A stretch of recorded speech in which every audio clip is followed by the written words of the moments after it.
जय जवान जय किसान जय किसान जय किसान जय हिंद।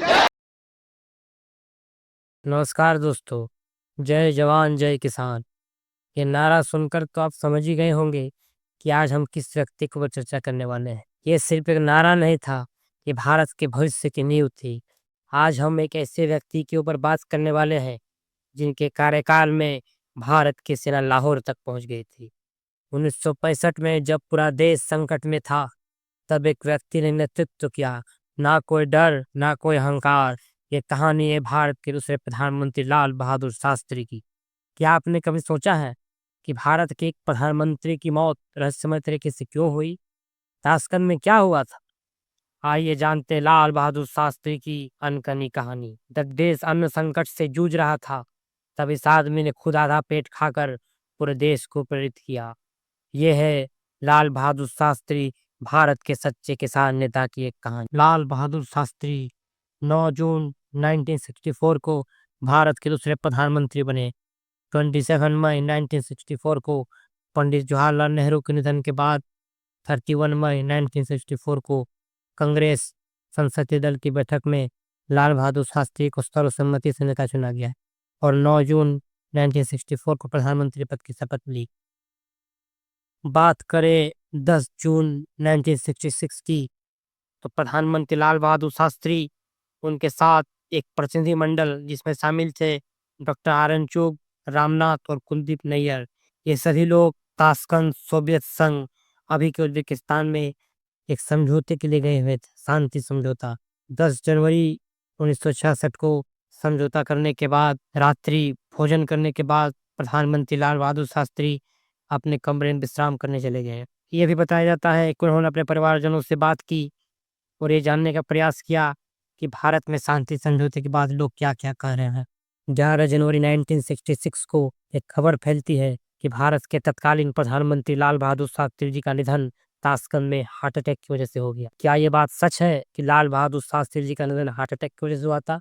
कहना तो बहुत मुश्किल है, क्योंकि इसकी कोई आधिकारिक पुष्टि नहीं की गई है। बस एक अनुमान लगाया जा रहा है कि लाल बहादुर शास्त्री जी की मौत हार्ट अटैक की वजह से हुई थी। परंतु बहुत सारे लोगों का एक कहना है कि लाल बहादुर शास्त्री जी को साजिश के तहत मारा गया था। उनके शरीर के ऊपर नीले दागे, उनके कमरे पर एक गिरा हुआ थर्मस बहुत सारी चीजों को दावा करता है, परंतु किसी भी आधिकारिक पुष्टि नहीं होने के कारण लोग सिर्फ अनुमान लगा।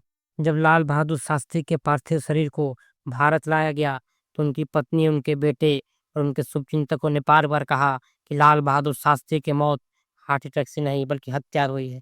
उनके शरीर पर नीले पीले दाग, उनके कमरे में थर्मस, ये चीजें बयां करती है कि उनकी मौत हार्ट अटैक से नहीं बल्कि किसी और कारण से हुई थी। परंतु आधिकारिक जांच नहीं होने के कारण इसका कोई भी सबूत हमारे पास नहीं। 1977 में राजनारायण के नेतृत्व में शास्त्री जी की मृत्यु की संसदीय जांच हुई, लेकिन इससे कोई ठोस निष्कर्ष सामने नहीं आया। केंद्र सूचना आयोग ने पूर्व प्रधानमंत्री लाल बहादुर शास्त्री से संबंधित दस्तावेजों को सार्वजनिक होने के संबंध में महत्वपूर्ण निर्देश जारी किए थे। सितंबर 2018 में सूचना आयुक्त एम श्रीधर ने पीएमओ, गृह मंत्रालय और सूचना अधिकारी को निर्देश दिया कि शास्त्री जी की मौत से जुड़ी सभी गोपनीय कागजात प्रधानमंत्री और गृह मंत्री ले, ताकि इस पर विचार किया जा सके। आयोग ने यह भी उल्लेख किया 1977 में जनता पार्टी सरकार के दौरान शास्त्री जी की मृत्यु की जांच के लिए गठित राज नारायण समिति से संबंधित रिकॉर्ड राज्यसभा पर उपलब्ध नहीं है, जो बहुत चिंता का विषय है। एक आरटीआई रोहित चौधरी ने लाल बहादुर शास्त्री से जुड़ी मौत के ऊपर फाइल किया।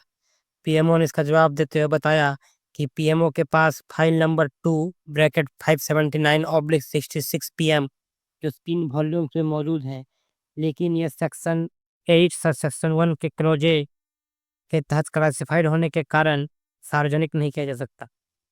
संतोष कुमार पाठक ने भी एक आरटीआई किया था।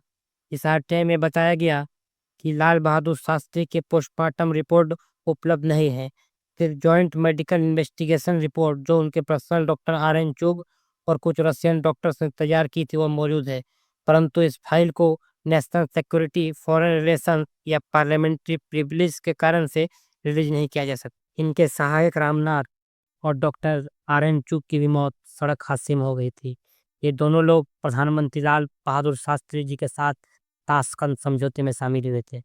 बहुत लोगों का कहना है कि ये लोग बहुत सारी चीज़ों से अवगत थे, इसीलिए इन्हें भी एक्सीडेंट के द्वारा मार दिया गया, परंतु इसकी कोई आधिकारिक पुष्टि नहीं होती है, इसीलिए इसे एक्सीडेंट का ही दर्जा दिया जाता है। लाल बहादुर शास्त्री जी का भोजन उनके सहाय रामनाथ से बनाते थे, परंतु 10 जनवरी की रात को उनका भोजन भारतीय राजदूत टी.एन. कौल की आवाज़ से आया था, जिसे उनके बावर्ची जान मोहम्मद ने तैयार किया था। तो ये बहुत आश्चर्यचकित करने की बात है कि किसी देश के प्रधानमंत्री का निधन दूसरे देश में हो जाता है और ना ही कोई बड़ी एजेंसी द्वारा उसका जांच किया जाता है, ना ही उनका पोस्टमार्टम रिपोर्ट मिलता है और ना ही कोई आधिकारिक पुष्टि की जाती है उसकी मौत की। इसका मतलब क्या है? आप कमेंट बॉक्स में ज़रूर बताइए।